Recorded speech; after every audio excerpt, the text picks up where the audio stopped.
मत्ती सुसमाचार 24वां अध्याय का मनन। 24वां अध्याय में 51 वचन लिखे गए हैं। इन 51 वचनों में प्रभु यीशु मसीह के दूसरे आगमन के बारे में, उसके बाद 1000 वर्ष के शासन के बाद होने वाले न्याय के बारे में, मनुष्यों को आग के कुंड में भेजने पर कैसी स्थिति रहेगी, वहाँ तक के वचन के भाग में एंड टाइम से लेकर लिखता हुआ आया। 24वां अध्याय के 51 वचनों का सारांश यही है कि पहले के 2 वचनों में जब आराधनालय के बारे में चेलों ने प्रभु को बताया, तब प्रभु ने पहले से ही एक भविष्यवाणी को किया कि वह आराधनालय ढा दिया जाएगा, पत्थर पर पत्थर भी ना छूटेगा, जो ढाया ना जाएगा। अब उसे वचन से लेकर 3 वचन से लेकर 14वें वचन तक जब हम देखेंगे तो चेलों के द्वारा पूछे गए 3 प्रधान प्रश्नों का चेलों ने जवाब दिया। 15वां वचन से लेकर 31वां वचन तक के भाग में जब उस उजाड़ने वाली गुणित वस्तु को, जिसकी चर्चा दानिएल भविष्यद्वक्ता के द्वारा हुई थी, उसे पवित्र स्थान पर खड़े करने से किस तरह की परिस्थितियां इस्राएलियों के बीच में होगा, इन बातों के बारे में 31वां वचन तक हमें जानकारी दी गई है।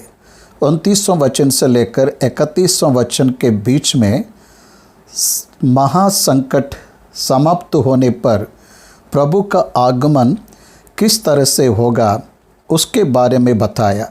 32वां वचन से लेकर 34वां वचन तक अंजीर के पेड़ का उदाहरण बताते हुए परमेश्वर का राज्य किस तरह से आएगा, वह द्वार पर है, इसके बारे में प्रभु ने बताया। उसके बाद उसके आगमन के बारे में कोई भी निश्चय बता नहीं पाएगा, ऐसे बताया। अब 37वां वचन से लेकर 39वां वचन तक नूह के दिनों के समान प्रभु के आगमन के दिनों में होगा, उसके बारे में बताया।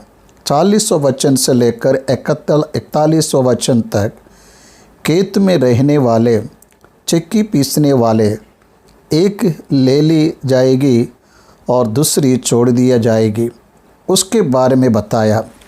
42वां वचन में प्रभु रहस्य आएगा, चोरी के नाई आएगा, किस समय आएगा ये कोई भी नहीं जानता। चोर के नाई वो आएगा, इस विषय में जिस घड़ी के बारे में नहीं सोचते, उसी घड़ी में परमेश्वर का पुत्र आएगा, उसके बारे में बताता आया। उसके बाद में 45वां वचन से जब देखेंगे तो वहाँ विश्वास योग्य और बुद्धिमान दास कौन है, जिसे स्वामी ने अपने नौकर चौकरों पर सरदार ठहराया कि समय पर उन्हें भोजन दे। दुष्ट दास को वह पकड़ लेगा और उसका न्याय करेगा। इन बातों से अध्याय को समाप्त करते हुए हम देखते हैं। अब पहले वचन से वचन का क्रम के अनुसार पढ़ेंगे। जब यीशु मंदिर से निकलकर जा रहा था, तो उसके चेले उसको मंदिर की रचना दिखाने के लिए उसके पास आए। उसने उनसे कहा, तुम यह सब देख रहे हो ना? मैं तुमसे सच कहता हूँ, यहाँ पत्थर पर पत्थर भी ना छूटेगा, जो ढाया ना जाएगा। प्रभु यीशु मसीह और उसके चेले मंदिर से निकलकर जा रहे थे। उसकी रचना अद्भुत है। प्रेरितों के काम 3 अध्याय 1 वचन में सुंदर मंदिर लिखा है, मतलब अद्भुत रचना और बड़ी रचना, 1000 वर्ष से रहने वाली रचना, ऐतिहासिक रचना। इसलिए चेले उस मंदिर को देखकर उल्लासित हो रहे हैं। यहूदी लोग मंदिर को बहुत ही ज़्यादा प्रमुखता देते हैं। बहुत ही बड़ा स्थान देते हैं, क्योंकि वहाँ पुराने नियम के समय में परमेश्वर का संदूक अति प्रिय अति पवित्र स्थान में रहता है। फिर यरूशलेम का मंदिर अति पवित्र परिसर को रखने वाला मंदिर है। मूसा के द्वारा बताया गया मंदिर यह उनके लिए बहुत ही विशेष है। उसे देखकर चेले उत्सुक हो रहे हैं। देख प्रभु, ये मंदिर कितना सुंदर है, कह रहा है। उस रचना को देखकर वे आनंदित हो रहे हैं। तो प्रभु ने कहा, तुम ये सब देख रहे हो ना, सब रचना को देख रहे हो ना। मैं तुमसे सच कहता हूँ, यहाँ पत्थर पर पत्थर भी ना छूटेगा जो ढाया ना जाएगा। ये बात उनके लिए शॉकिंग है। मंदिर ढा दिया जाएगा। ये जो प्रचार को देख रहे हो, ये उनके लिए बहुत ही आश्चर्य की बात है। यहाँ पर नहीं रहेगा। वे जिस मंदिर की रचना को दिखा रहे हैं, उसमें से एक पत्थर भी ना रहेगा, सब ढा दिया जाएगा। ये उनके लिए आश्चर्य की बात है, क्योंकि यहूदियों के लिए मंदिर बहुत ही विशेष है। वो परमेश्वर का निवास स्थान है। उसे कौन छू पाएगा? मंदिर को ढा दिया जाएगा। ये बात जब उन्होंने सुना तो वे आश्चर्यचकित हो गए हैं। ईस्वी सन 70 में पत्थर के ऊपर पत्थर भी ना छूटते हुए उस मंदिर को ढा दिया जाएगा। अभी तक यरूशलेम में मंदिर नहीं है। इस तरह बाइबल की भविष्यवाणी मंदिर के चारों ओर घूमता है। ध्यानपूर्वक समझिए। यहूदियों की history and future is interconnected with this the temple. प्रभु के आगमन के पहले इस मंदिर की स्थापना फिर से किया जाएगा। इस तरह अब तक तो मंदिर के निर्माण की तैयारी शुरू है। उसके लिए आवश्यक मटेरियल एक जगह पर छुपाया गया है। किसी भी क्षण मंदिर का निर्माण हो सकता है।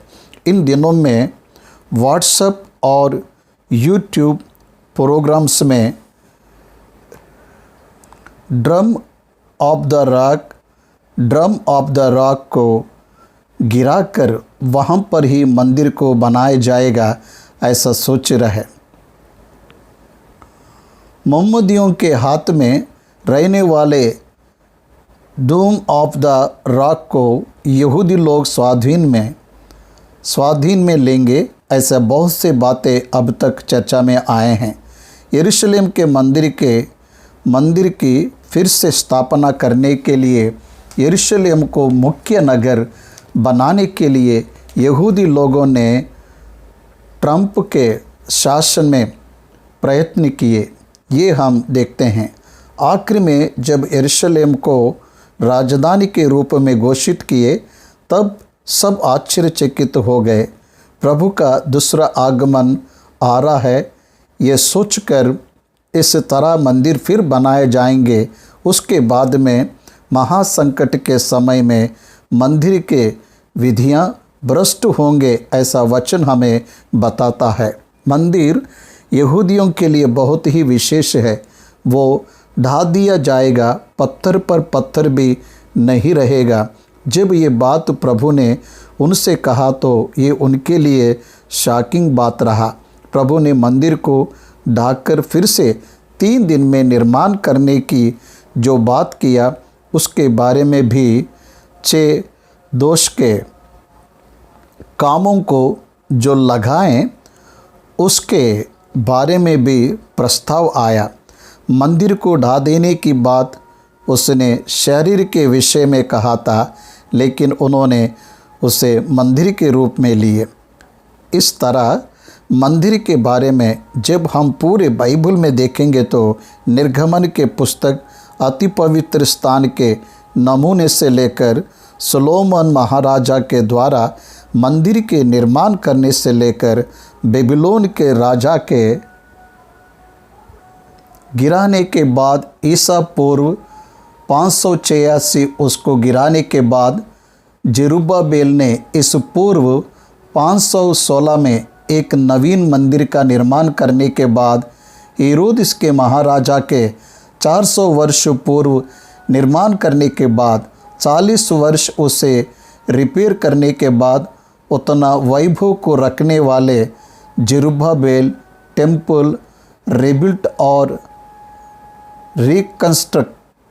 रिकंस्ट्रक्ट किए गए उस टेम्पल को, फिर से रिपेयर किए गए इस टेम्पल को प्रभु कह रहा है इसे ढा दिया जाएगा, पत्थर के ऊपर पत्थर नहीं रहेगा, ऐसा कहा। उस तरह से ही हुआ। रोमियों का गवर्नर टाइटस ने ईसवी सन 70 में वचन के पूरा होने के अनुसार उसने उसे ढा दिया और उसे यहूदियों के हाथों से बेनहानिन गड्ढे में उसके पत्थर को डाल दिया।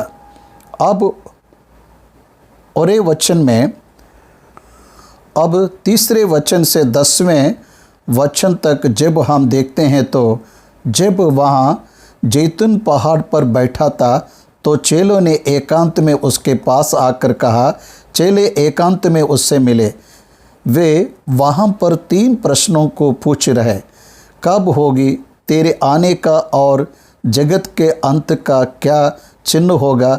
ऐसा पूछते हुए वे प्रभु के आगमन और जगत के अंत के चिन्हों को मांग रहे हैं। उन्होंने प्रभु में पूर्ण रीति से विश्वास किए, प्रभु पर उन्होंने विश्वास रखा।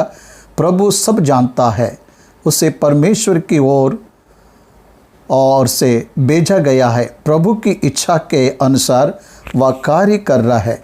उसे मैसिया के रूप में उन्होंने पहचान लिया, इसलिए उससे इन प्रश्नों को वे पूछ रहे। क्या कह रहा है, हमें बता कि ये बातें कब होगी, तेरा आगमन कब होगा, जगत का अंत कब होगा।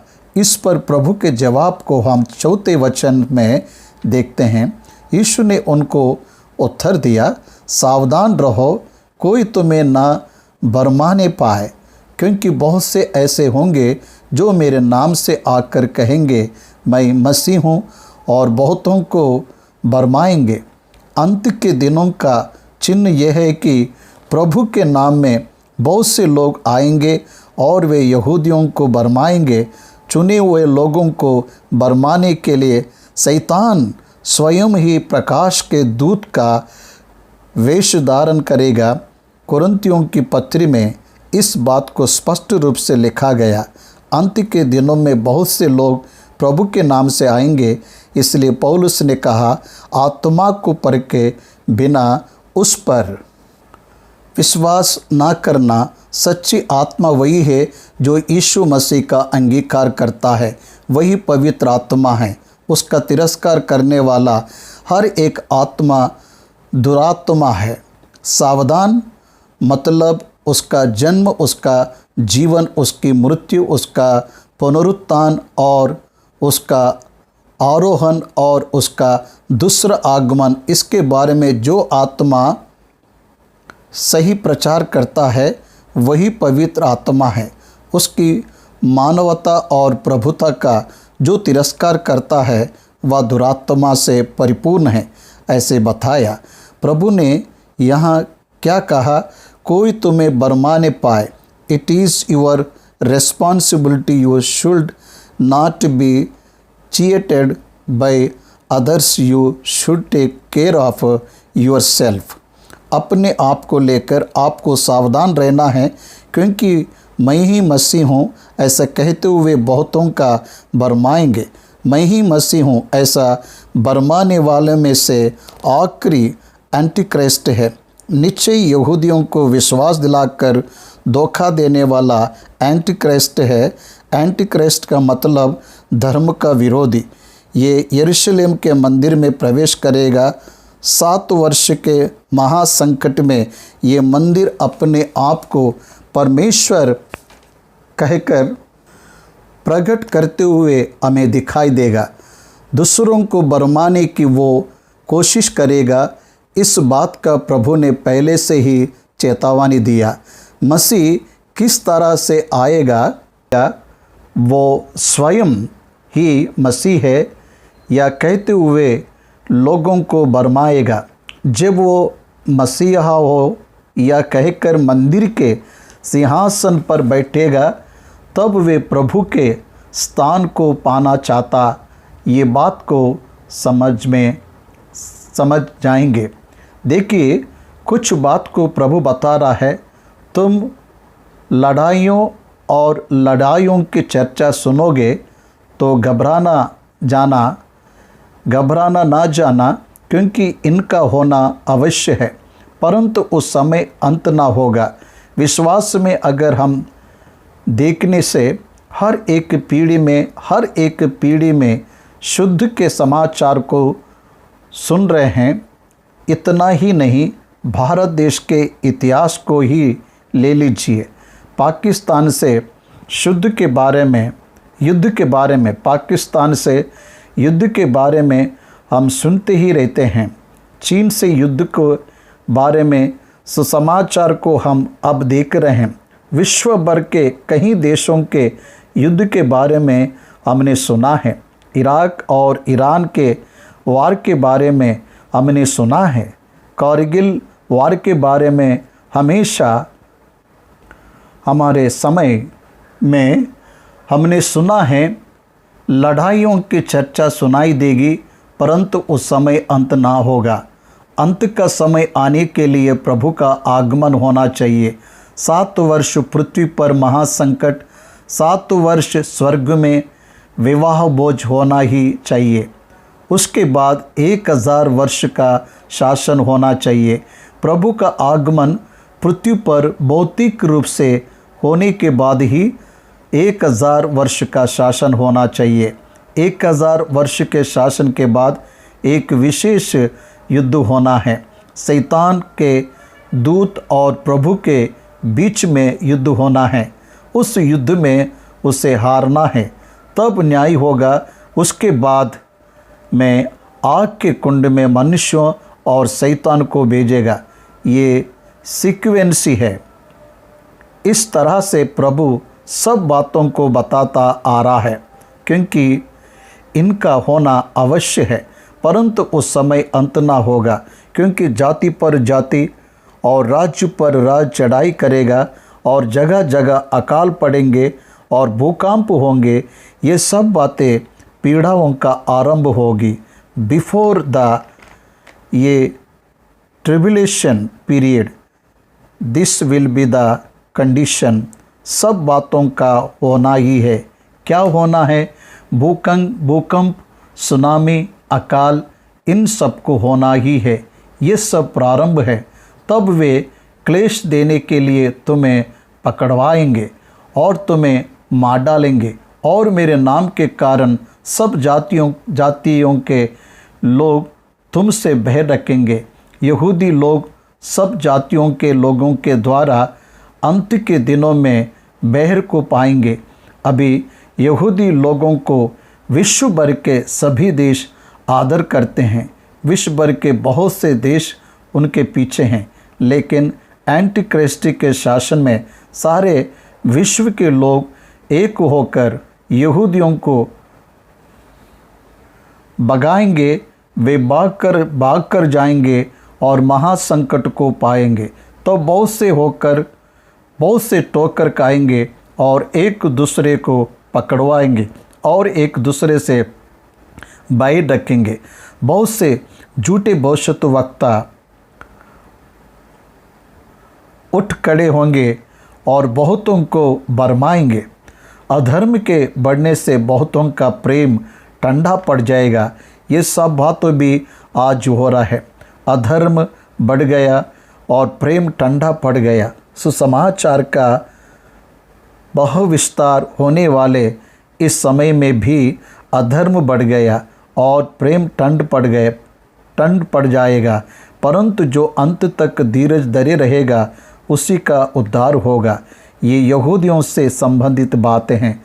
अंत के दिनों की जब प्रभु बात कर रहे हैं, तो 7 वर्ष तक धीरज धरने वाला धन्य है। धीरज धरने वाला, उसमें 1,44,000 लोग हतसाक्षी होने वाले हैं। ऐसा प्रकाशित वाक्य हमें स्पष्ट रूप से बताता है। जब वह मसीह के विरोधी के द्वारा भरमाए गए प्रभु यीशु ही सच्चा मसीह है ये बात को जान लेंगे, तब तुरंत वे उनके विश्वास को प्रभु पर रखेंगे। संकट को पाने के बाद भी उनके विश्वास के द्वारा वे स्थिर रहेंगे। उस कारण से वे सब लोगों के विरोधी बन जाएंगे। अंत तक धीरज धरना है। इस तरह प्राण को त्याग करने के लिए जो तैयार है वही उद्धार को पाएंगे और राज्य का यह सुसमाचार सारे जगत में प्रचार किया जाएगा। ये बहुत ही विशेष है। सुसमाचार सुनाया जाएगा। हमें प्रकाशित वाक्य ये गवाही देता है कि दो व्यक्ति आकर सुसमाचार का प्रचार करेंगे और एक बार राज्य का सुसमाचार अभी हम जो प्रकट कर रहे हैं वो उद्धार का सुसमाचार है। बाद में राज्य का सुसमाचार सुनाया जाएगा, मतलब उन्हें यहूदियों को दी जाने वाले राज्य के बारे में सुसमाचार सुनाया जाएगा। इस तरह वे प्रभु यीशु मसीह के उचित पाप की क्षमा को उनके प्राण त्यागने के द्वारा ही पाएंगे। जब कलीसिया की संख्या समाप्त होगा, अनुग्रह का समय समाप्त होगा, उसके बाद प्रभु का पीछा करने वाले उसके पीछे करने के द्वारा हतसाक्षी बनेंगे। ऐसे वचन में हमें स्मरण दिलाता है। अब 15वें वचन से जब हम देखेंगे तो उस उजड़ने वाली घृणित वस्तु का जिसकी चर्चा दानियेल भविष्यद्वक्ता के द्वारा हुई थी, पवित्र स्थान में कड़ी हुई देखो, जो पढ़े वह समझे। उजाड़ने वाली घृणित वस्तु कौन है, क्या है? प्रभु के सिंहासन पर मंदिर में वो परमेश्वर है। ऐसा कहते हुए दुर्भाग्य स्थिति में एंटीक्राइस्ट आएगा। इसलिए यहाँ पर उजाड़ने वाली घृणित वस्तु पवित्र स्थान में कड़ी होगी, ऐसे कह रहे हैं। तब जो यहूदियों में हो वे पहाड़ पर भाग जाए। 7 वर्ष के महासंकट के समय में 7 वर्ष यहूदी लोग एंटीक्राइस्ट को स्नेहपूर्वक रीति से अंगीकार करेंगे। उसके हरकतों के द्वारा वो मैसिया नहीं है, इस बात को वे जान जाएंगे। तब तक वे उसके साथ ही रहेंगे। जब एंटीक्राइस्ट के बारे में वे जान जाएंगे प्रभु यीशु ही मैसिया है, ये जानने के बाद वो झूठ है, ये जानने के बाद पहाड़ों पर भाग जाना है, घर में नहीं प्रवेश करना है, पहाड़ों पर भाग जाना कह रहा है। जो छत पर हो वह अपने घर में से सामान लेने को ना उतरे, और जो खेत में हो वो अपना कपड़ा लेने को पीछे ना लौटे। उन दिनों में जो गर्भवती और दूध पिलाती होगी उनके लिए हाय हाय, प्रार्थना किया करो कि तुम्हें जाड़ों में या सप्त के दिन भागना ना पड़े, क्योंकि उस समय ऐसा भारी क्लेश होगा जैसा जगत के आरंभ से ना अब तक हुआ और ना कभी होगा। यहूदियों को ये सारी बातें बता रहे हैं। यहूदियों के टाइम टेबल में ये सब बातें पूरे होने के हैं, ये चर्च के टाइम टेबल में नहीं है। यहूदियों के टाइम टेबल में ट्रिबुलेशन पीरियड में होने वाली विशेष परिस्थितियां हैं। कोई भी इससे छूट नहीं पाएगा। यदि वे दिन घटाए ना जाते तो कोई पूर्ण ना बचता, परंतु चुने हुओं के कारण वे दिन घटाए जाएंगे। 3.5 साल 12,060 दिन इस तरह से होगा, ऐसा दानियेल का पुस्तक और प्रकाशित वाक्य का पुस्तक गवाही देता है। उस समय यदि कोई तुमसे कहे देखो मसीह यहाँ है या वहाँ है, लो विश्वास ना करना, क्योंकि झूठे मसीह और झूठे भविष्यद्वक्ता उठ खड़े होंगे और बड़े चिन्ह और अद्भुत काम दिखाएंगे कि यदि हो सके तो चुने हुओं को भी भरमा दे।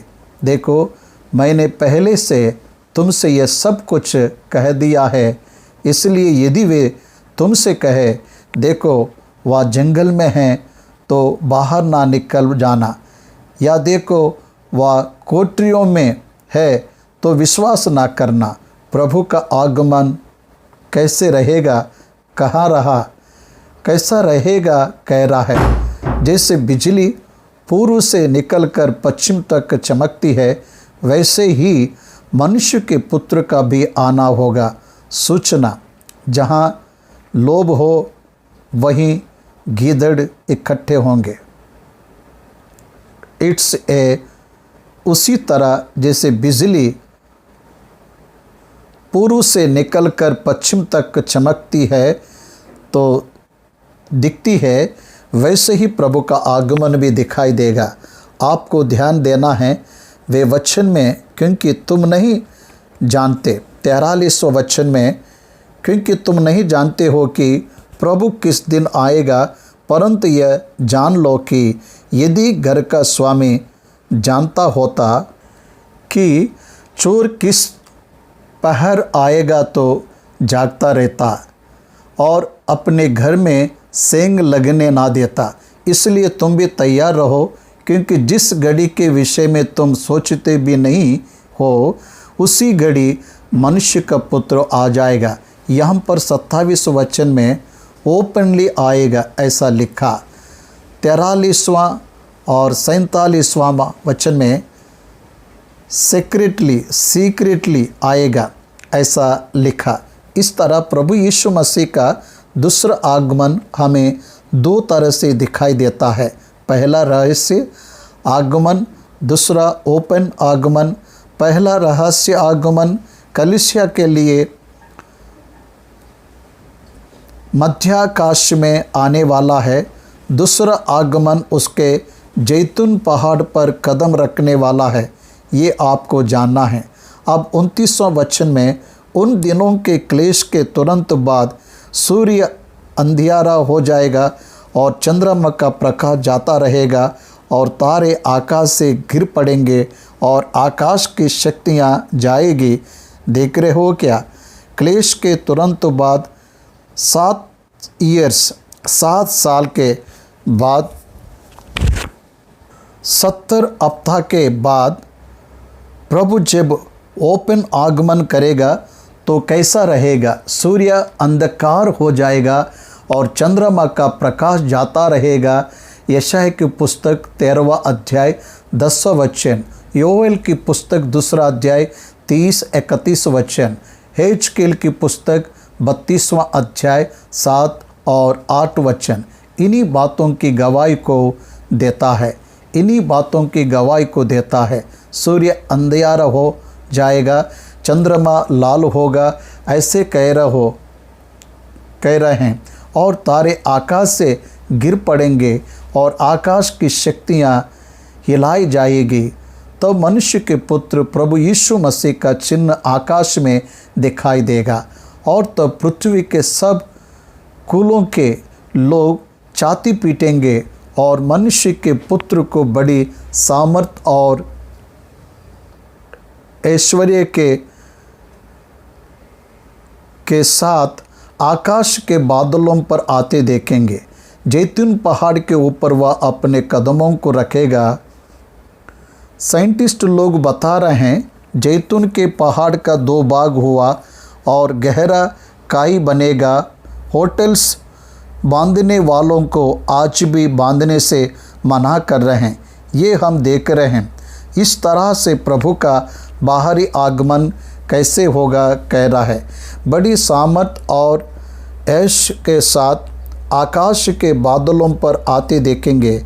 वह तुरही के बड़े शब्द के साथ अपने दूतों को भेजेगा और वे आकाश के इस छोर से उस छोर तक चारों दिशाओं से उसके चुने हुओं को इकट्ठा करेंगे। विश्व भर के सारे यहूदी लोग यरूशलेम में पहुंच जाएंगे। मैं जब 2017 में यरूशलेम इज़राइल देश में गया था, वहाँ पर हम क्रम के अनुसार खड़े होकर उस मंदिर का दर्शन कर रहे थे। उस समय एक यहूदी स्त्री चिल्ला चिल्ला कर कह रही, आप अपने देश के यहूदी लोगों को यहाँ आने के लिए कहो, यहाँ आने के लिए कहो। अब भी मैं जहाँ निवास करता हूँ, भारत देश के आंध्र प्रदेश के अमरावती नगर में, वहाँ पर भी यहूदी परिवार, इंडिया में भी बहुत से यहूदी है, वे उनके देश में वापस जाने की राह को देख रहे हैं। ऐसे आज के दिनों में बताया गया, जब प्रभु यीशु मसीह बड़ी सामर्थ और ऐश्वर्य के साथ आकाश के बादलों से आएंगे, तब सारे यहूदी लोग वहाँ इकट्ठे किया जाएंगे। अब्राहम को परमेश्वर ने जो प्रतिज्ञा दिया, उस प्रतिज्ञा के अनुसार उस स्थान को यहूदियों को बांटना है। इस बात को समझिए। अब्राहम से परमेश्वर ने कहा, मैं कनान देश को तेरे संतान को दूंगा। अब्राहम से लेकर सोलोमन तक जब हम देखेंगे तो सोलोमन सिर्फ 30% ऑफ द लैंड को ही बात पाया है और 70% of the Canaan land, Canaan भूमि उस समय खाली था। इस बात का आप समझिए। वो अब्राहम के संतान के लिए प्रतिज्ञा को किया गया है। यहूदी लोगों को वो सारा बाग बांट कर देगा, तब वह प्रतिज्ञा पूरा होगा। अब्राहम से जो बात कहा वो भौतिक रीति से पूरा होगा। इब्रानियों की पत्री 11वां अध्याय में क्या कह रहा है? लिखा है, अब्राहम उस प्रतिज्ञा के पूरा होने से पहले ही चला गया। वचन हमें बताता है कि अब्राहम उस प्रतिज्ञा को पाए बिना और देखे बिना ही चला गया। 11वें अध्याय का 13वां वचन, ये सब विश्वासी ही की दशा में मरे और उन्होंने प्रतिज्ञा की गई कोई वस्तुएं नहीं पाए। मतलब क्या है? उस जगह को ऑक्यूपाई नहीं किए। वो भी डेलिंग कनान को नहीं लेने से भी उन्हें दूर से देखकर आनंदित हुए और मान लिया कि हम पृथ्वी पर परदेशी और बाहरी है। जो ऐसी बातें कहते हैं वे प्रकट करते हैं कि स्वदेश की खोज में हैं। समझ में आ रहा है क्या? उनका स्वदेश स्वर्ग का राज्य ही है। लूत के जाने के बाद अब्राहम से जो परमेश्वर ने प्रतिज्ञा किया कि ये चारों ओर की भूमि को मैं तुझे दूंगा, वह उसे पूरा करेगा। विश्व भर के सभी यहूदी लोगों को चारों ओर से इकट्ठा करके वह कनान देश में ले आएगा। उसके बाद उसके आने का चिन्ह किस तरह से हो रहेगा बताते हुए अंजीर के पेड़ के बारे में बता रहा है। अंजीर का इस्राएल का सादृश्य है।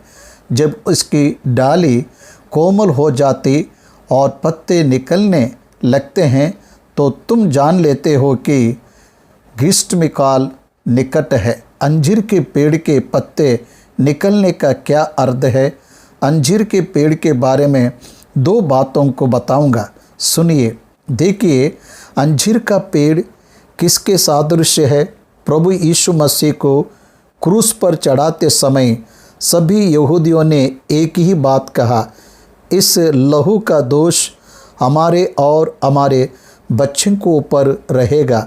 उस तरह से उनके और उनके बच्चों के ऊपर उस लहू का दोष लगा। उस दोष के लगने के कारण टाइटस नामक रोमन गवर्नर विश्वास में उन्हें भागाकर यरूशलेम को ढा दिया और उसे नाश किया। मानचित्र में इस्राएल देश ही नहीं रहा था। इस्राएल ये देश विश्व के मानचित्र में ही नहीं रहा। प्रभु ने वही बताया, अंजीर के पेड़ को फिर से पत्ते लगना है। पत्ते लगने मतलब फिर से देश के रूप में स्थापित होना। मैं 1948 में फिर इज़राइल एक देश के नाई विश्व के मानचित्र में आ गया। यहूदी चारों ओर बिखरने के बावजूद भी 1948 में हमें एक देश चाहिए, ऐसा उन्होंने कहा और पुनः उसे स्थापित कर लिए। इस तरह इस्राएल देश फिर से हरा भरा उठकर आया है। उस तरह इस जनरेशन में जन्म लेने वाले व्यक्ति को मृत्यु के पहले ही प्रभु का आगमन होगा, ऐसा बताया गया।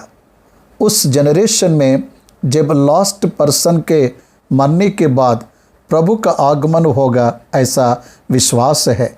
33वां वचन इसी रीति से, जब तुम इन सब बातों को देखे तो जान लो कि वह निकट है, वरन द्वार पर ही है।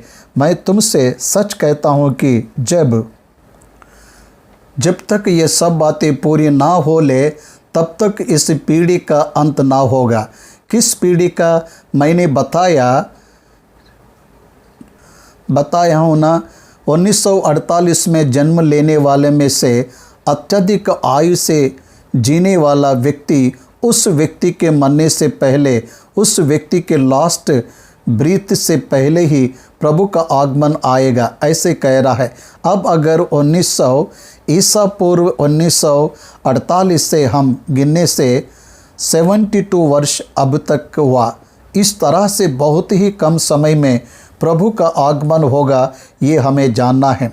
उतना ही नहीं, विश्व भर के इतिहास को जब हम देखते हैं तो प्रभु के बताए गए बहुत से चिन्हों को पूरा होते हुए हम देखते हैं। इस तरह कलीसिया को इस अनुग्रह के समय में परिपूर्ण होना है। उसके बाद में सुसमाचारक विस्तृत होना।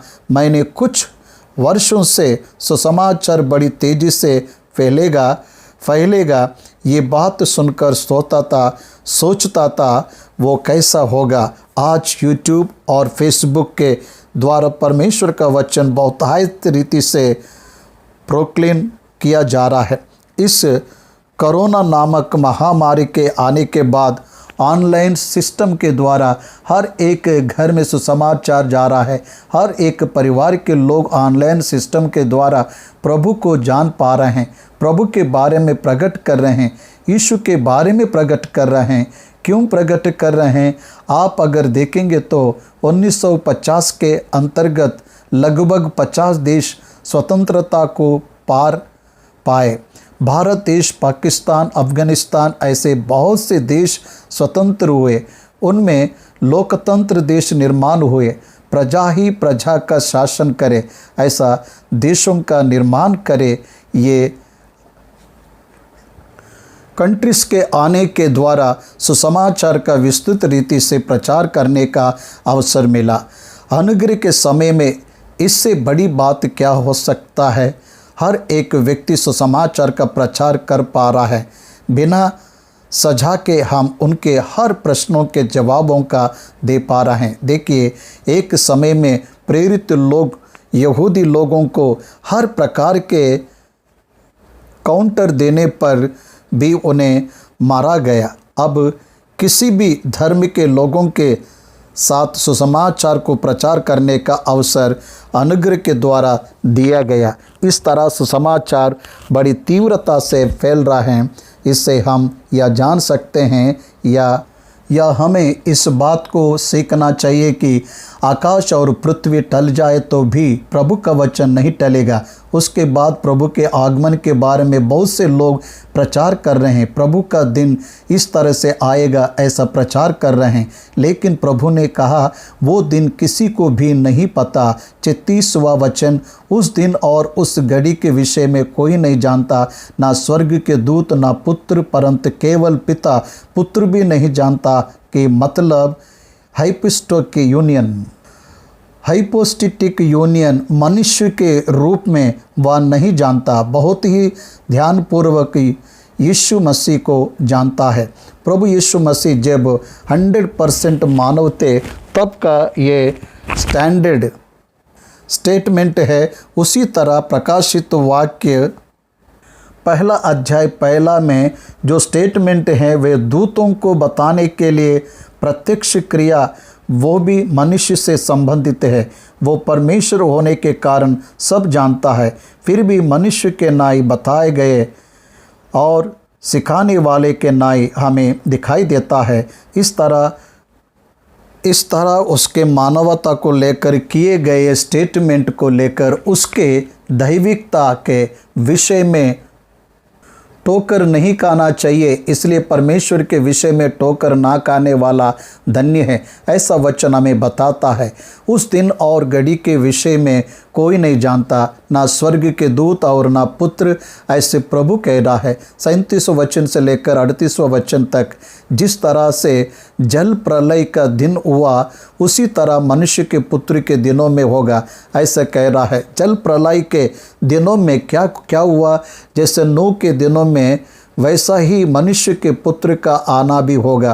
क्योंकि जैसे जल प्रलय से पहले के दिनों में जिस दिन तक कि नूह जहाज पर ना चढ़ा उस दिन तक लोग खाते पीते थे और उनमें ब्याह शादी होती थी, और जब तक जल प्रलय आकर उन सबको बहना ले गया तब तक उनको कुछ भी मालूम ना पड़ा। वैसे ही मनुष्य के पुत्र का आना भी होगा। रहस्य आगमन के पहले मतलब यहूदियों 70वें हफ्ते के पहले 69 और 70वें हफ्ते के दिन नूह के दिन जैसे रहेंगे। नूह के दिन कैसे थे, लोग खाते पीते ब्याह शादी करते हुए निश्चिंत रहे। प्रभु के आगमन के बारे में सोचे बिना निश्चित है। जितने भी लोग हैं, जितने भी वर्ग के लोग हैं, वे सब मनमानी जी रहे हैं। उनके किए पापों के बारे में नहीं सोच रहे। उन्हें जो पाप की क्षमा को पाना है उसके बारे में नहीं सोच रहे। धार्मिकता के बारे में नहीं सोच रहे। अनंत काल के जीवन के बारे में नहीं सोच रहे। मृत्यु के बाद क्या होगा इसे जानने की इच्छा को नहीं रख रहे हैं। दुनिया पूरा अपने काम में व्यस्त रहेगा तब वह आगमन ऐसा लिखा है। रहस्य आगमन जब प्रभु यीशु मसीह मध्याकाश में कलीसिया के संग रहेगा तब इस संसार के लोग अनजान बनकर रह जाएंगे। प्रभु का रहस्य आगमन कैसे होगा इसका विवरण प्रभु ने 40वें वचन से दिया। उस समय 2 जन खेत में होंगे, एक ले लिया जाएगा और दूसरा छोड़ दिया जाएगा। ये रहस्य की बातें हैं। कलीसिया मध्याकाश में उठा लिया जाएगी।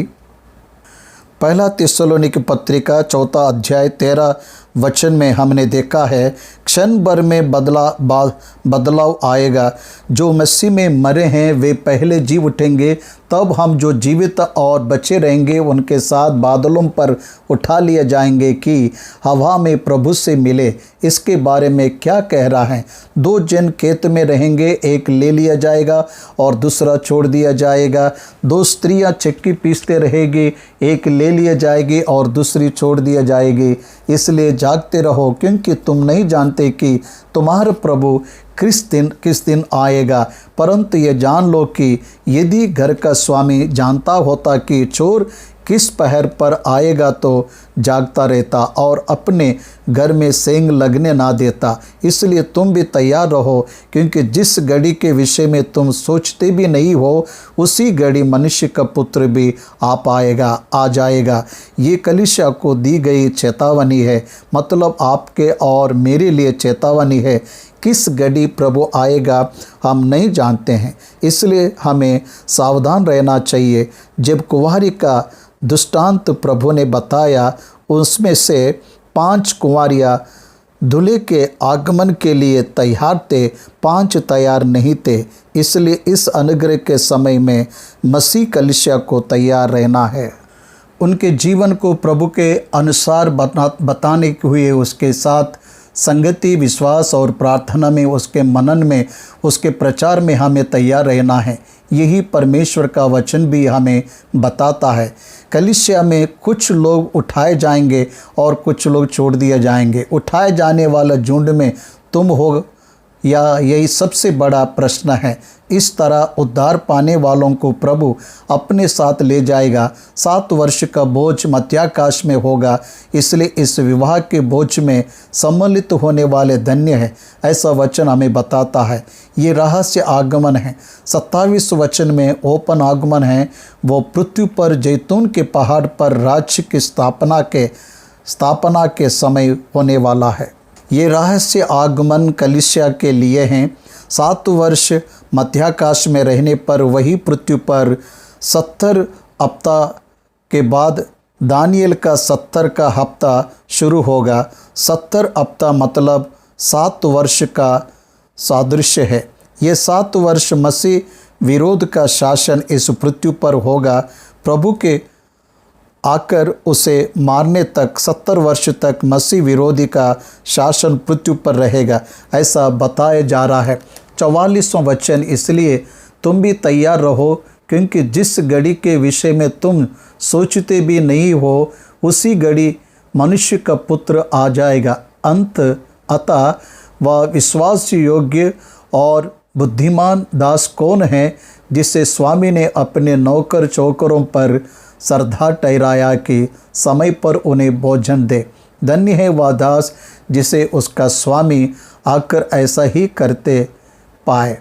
मैं तुमसे सच कहता हूँ, वह अपनी सारी संपत्ति पर अधिकारी ठहराएगा। प्रभु के आने के बाद कौन धन्य रहेंगे? विश्वास योग्य दास और बुद्धिमान दास है। समय पर भोजन देने वाला धन्य है। फिर यहाँ पर क्रिया के बारे में बात कर रहे हैं। इस्राएल में कौन धन्य रहेंगे? प्रभु के नाम में क्रियाओं के द्वारा दर्शाने वाले धन्य रहेंगे। परंतु यदि वह दुष्ट दास सोचने लोगों की मरे स्वामी सोचने लगेंगे, दुष्ट दास सोचने लगे कि मेरे स्वामी के आने में देर है और अपने साथी दासों को पीटने लगे और पियक्कड़ों के साथ खाए पिए, तो उस दास का स्वामी ऐसे दिन आएगा जब वह उसकी बाट ना जोता हो और ऐसी घड़ी जिसे वह ना जानता हो, तब वह उसे बारी ताड़ना देगा और उसका भाग कपटियों के साथ ठहराएगा। वहाँ रोना और दांत पीसना होगा। यहाँ पर जजमेंट के बारे में बात कर रहे हैं, न्याय के बारे में बात कर रहे हैं। बकरी और भेड़ों को अलग करना, धर्मी और दुष्ट लोगों को अलग करना, पापियों को आग के कुंड में डालना। फाइनल जजमेंट के टाइम में क्या होगा यह बता रहे हैं। फाइनल जजमेंट में प्रभु उनके क्रियाओं के अनुसार प्रतिफल देगा और उनके विश्वास के कारण अनंत काल के आग के कुंड में डालेगा। उनके जीवन में उन्होंने जो कार्य अविश्वास के कारण किया, उसके कारण वह आग के कुंड में डाले जाएंगे। वहाँ रोना और दांत पीसना होगा। 1000 वर्ष टाइमिंग में के बाद 1000 वर्ष के शासन के बाद प्रभु के न्याय के समय पापियों का न्याय किया जाएगा और वे आग के कुंड में डाले जाएंगे। शैतान के साथ सदा के लिए वे आग के कुंड में डाले जाएंगे। ये 24वें अध्याय में प्रभु यीशु ने अपने चेलों को जो बताया वो अद्भुत बातें हैं। ये यहूदियों से संबंधित टाइम टेबल, लास्ट 7 ईयर्स में क्या होगा, उसके साथ कलीसिया किस तरह से मध्याकाश में उठा लिया जाएगी, इन सब बातों को भी हमें जानना है। इस तरह यहूदियों का टाइम टेबल 69th वीक के पास एक गया। 69th वे हफ्ते से यीशु का मर जाना ये पूरा होना। 69 और 70 वे वीक प्रभु के अनुग्रह के समय में बहुत ऐसे कलीसिया का संपूर्ण संख्या पूरा होने के लिए सुसमाचार चारों ओर फैलता गया। आज बड़े वेग से सुसमाचार फैल रहे हैं। विश्वास करके बपतिस्मा लेने वाला स्वर्ग के राज्य में जाएगा। जो विश्वास नहीं करेगा उन्हें दंड दिया जाएगा। प्रभु यीशु मसीह के नाम में पाप की क्षमा का प्रचार किया जा रहा है। विश्वास करने वालों के लिए वो देने को तैयार है। जिस किसी ने भी उस पर विश्वास किया उन सबको परमेश्वर ने उसके संतान होने का अधिकार दिया। इस सच्चाई को हमें जानकर उसके नाम पर विश्वास रखना है।